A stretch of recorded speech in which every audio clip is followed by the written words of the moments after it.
Here's my drive-in collection, starting with some of the ones mounted on the poles. That's a set of plastic fiberglass eprads, really hard to find. It's a set of reed speakers made in Colorado. Old set of simplex miniature speakers. And a set of Circle R heaters and the factory holding pieces. A set of Thermador heaters and their holding brackets. A set of Golden Hot Shots and their holding bracket.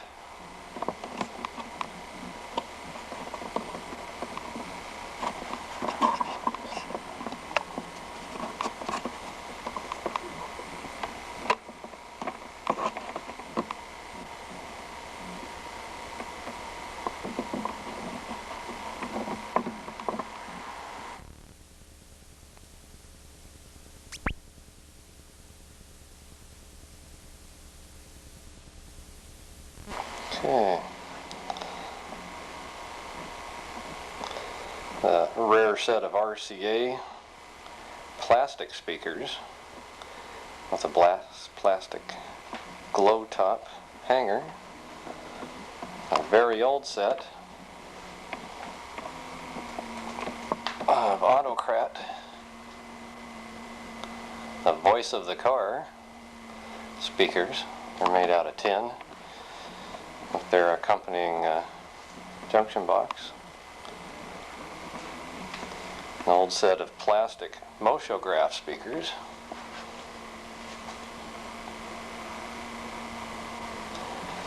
And their accompanying junction box. And a very odd and old set of DeVry speakers, 1939, and their junction box.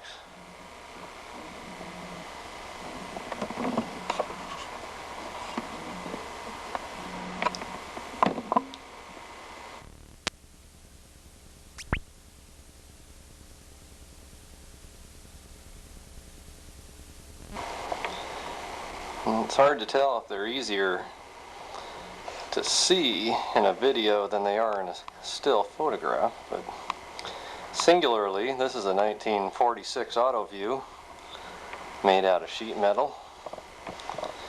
Fairly rare piece. Again, the 1939 DeVry made out of sheet metal. 1948 Autocrat made of sheet metal. An early Corop made out of sheet metal. His company's in Sacramento, California. Over here, one of the first eprads, kind of heart-shaped, made of sheet metal.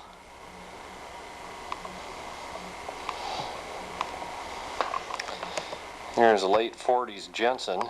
It's made out of stamped sheet aluminum. This is a very large speaker. This particular one is from the Bon Jovi video called Blaze of Glory, where they burnt down a drive-in as he sang the song.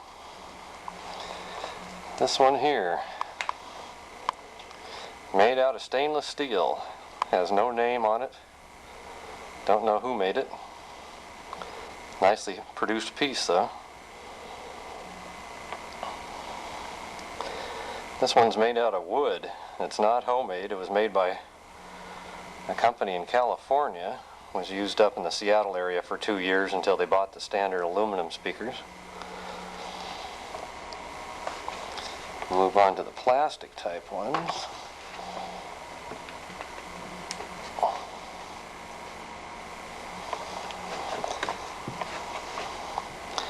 This is a very odd Bevelite plastic speaker.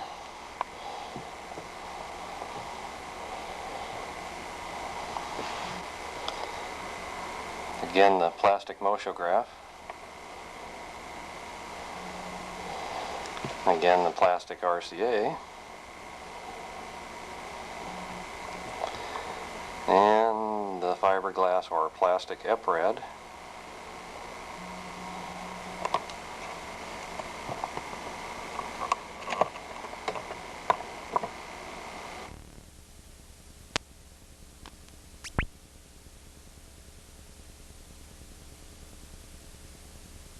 I'll get into the foreign made ones. Are all made of aluminum. These are Canadian. Nothing unusual. The center one looks a lot like an old Ditmaco Senior. Very large. This looks a lot like an American Soundmaster. But these are exclusively made in Canada. Move down to Australia. Kind of extra large speakers, but really nicely made. Picked these three up from an Australian drive-in in Melbourne.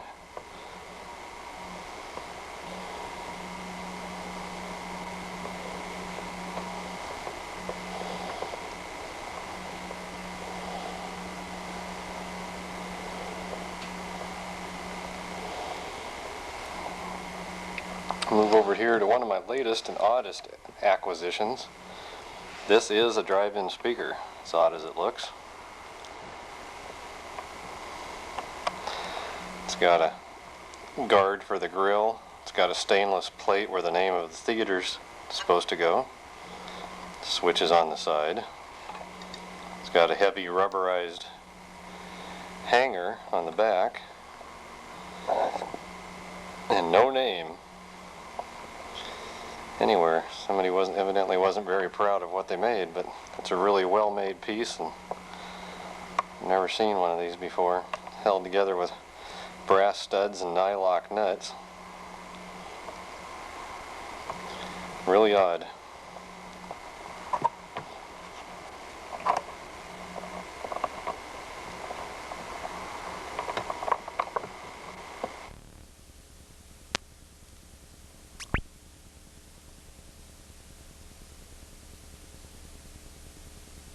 Okay, now we move on to some stationary pieces. Here's the standee stationary speaker. Sits on top of a pole. Usually found around the concession stands or in the playgrounds. Over here we have the ramp box. Tells you what ramp you're in, what direction to go, so you don't get lost. It's mounted on a pole. Here we have the aisle marker. Tell you exactly what aisle you're on. They all light up. Over here we have a rare late 30s pole speaker.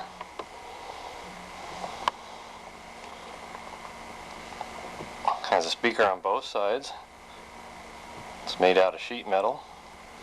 Really heavy, well-made piece. All brass attachments, and also mounts on a pole. Used these before they had in-car speakers. You just pulled up your car to the side, rolled the window down, and turned it on.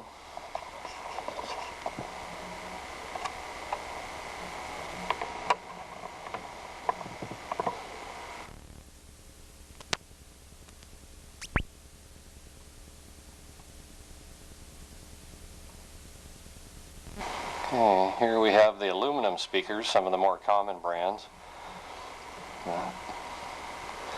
Family of EPRAD aluminum speakers.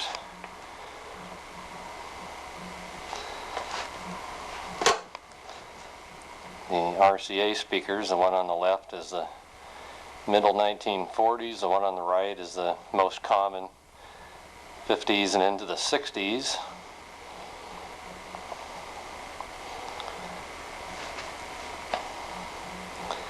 Valentine.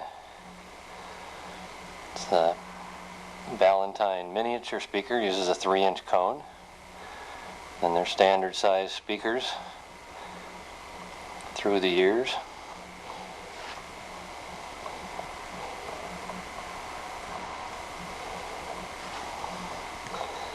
One of the larger families of speakers.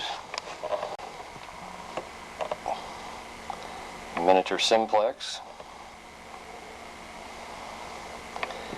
And a mid-40s simplex.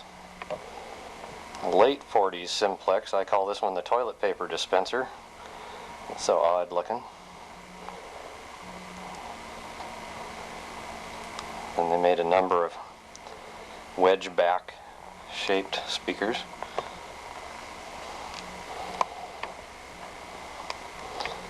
And then finally their late 50s, early 60s speaker.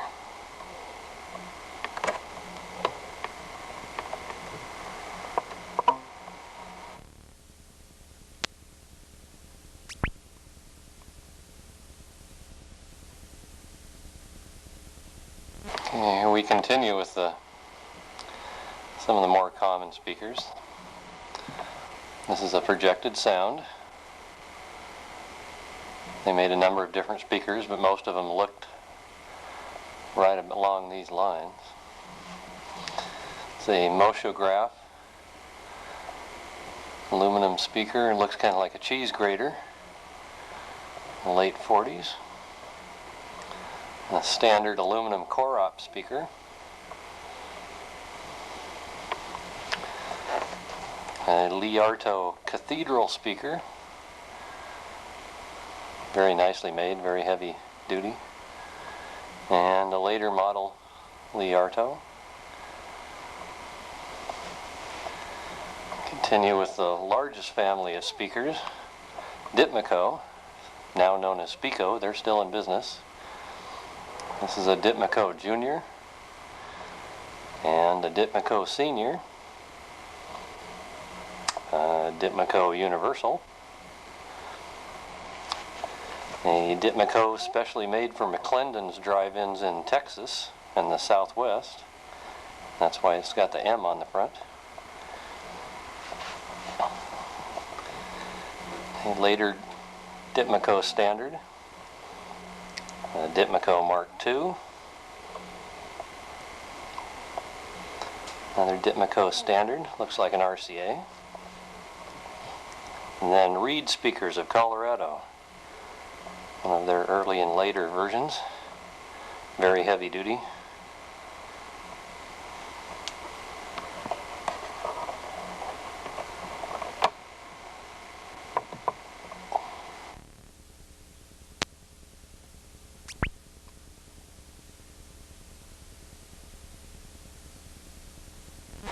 Now we come to the unusual and the unknown.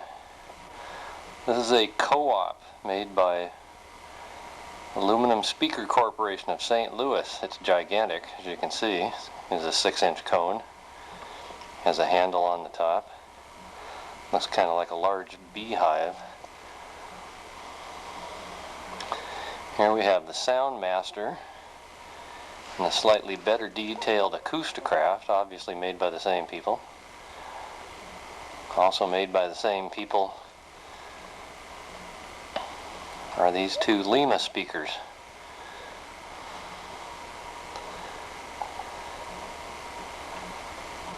Move down to Cleatron of Ohio. I have an early Cleatron and its later kind of standard looking version. Over here we have a Soundcraft, which my research shows they made out of the 1940 to 46 style of RCA, just using the 3 bars on the top instead of the RCA insignia. And the unknowns. It's kind of gun sight style, miniature one. And these two are guessed to be possibly made by Burns Corporation of Seattle. The one on the left looks like an early RCA, except it has a odd peanut shell type of finish to it. The one on the right is a very crude casting, kind of a copy of an early RCA also. And then this unusual one that I showed earlier.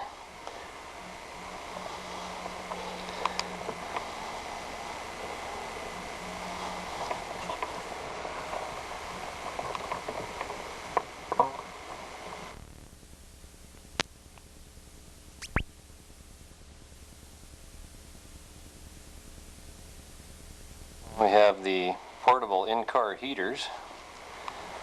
This is a Circle R made by Ditmaco.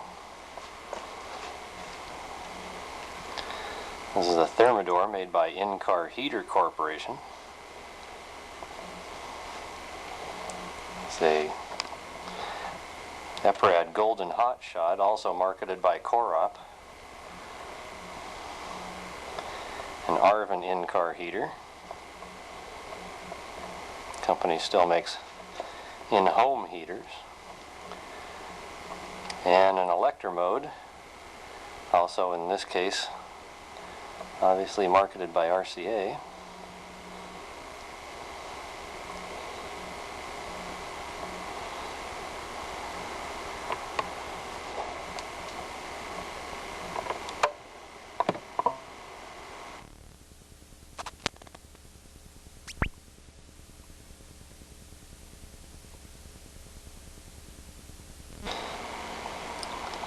I also have in my collection a number of old and unusual photographs of theaters.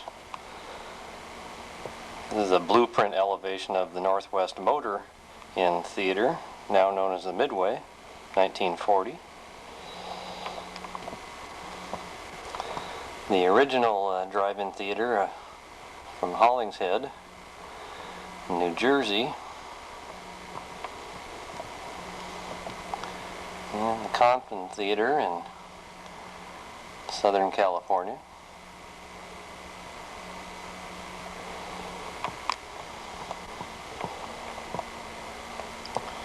And Skyway Drive-In Theater in Erie, Pennsylvania. One of the more unusual theaters and photographs is the multi-mini theater. Used a whole lot of individual screens. This particular one was outside of Houston, Texas. They had a number of them in Missouri and Arizona and one in Washington State. I'd like to see how the projector worked on that thing.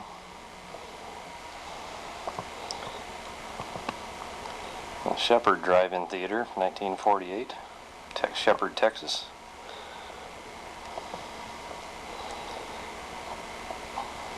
The original Pico Theater in Los Angeles.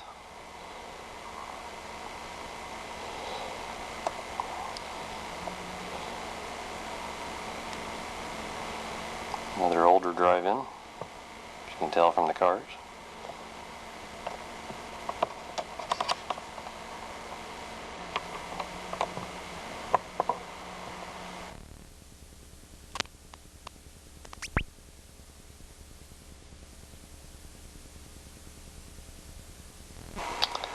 Now we have the junction boxes. This is an early simplex. The plastic domed lighted top. Wire baskets for the speakers to fit into.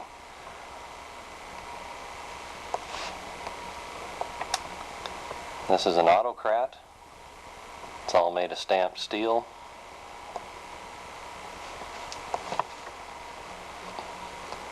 This is a DeVry.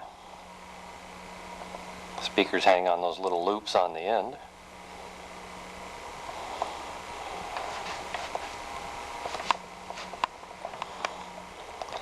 This is a plastic Moshograph, a very early one with a rubberized metal, I call them moose antler, for the speakers to fit into.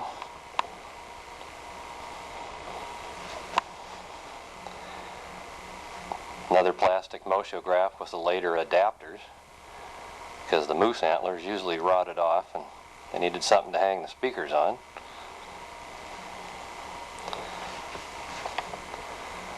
A later Moshograph for their aluminum speakers.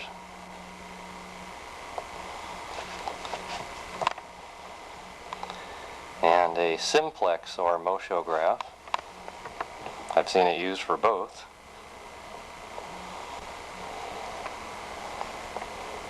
Theater Specialties with a lighted top dome.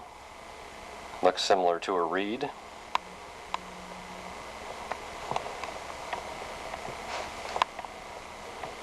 This is a Co-op Aluminum Speaker Corporation. Has little switches so when you hang up the speaker, it shuts the sound off.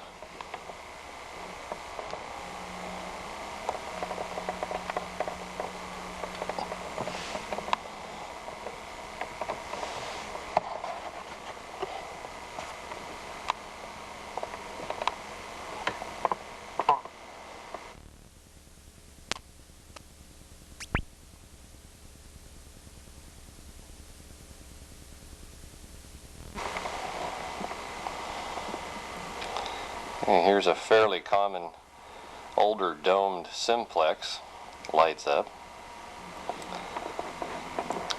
Another domed simplex with a reed conversion to hang the reed style speakers on. There's a reed style hanger, except it has a Co-op cap on it.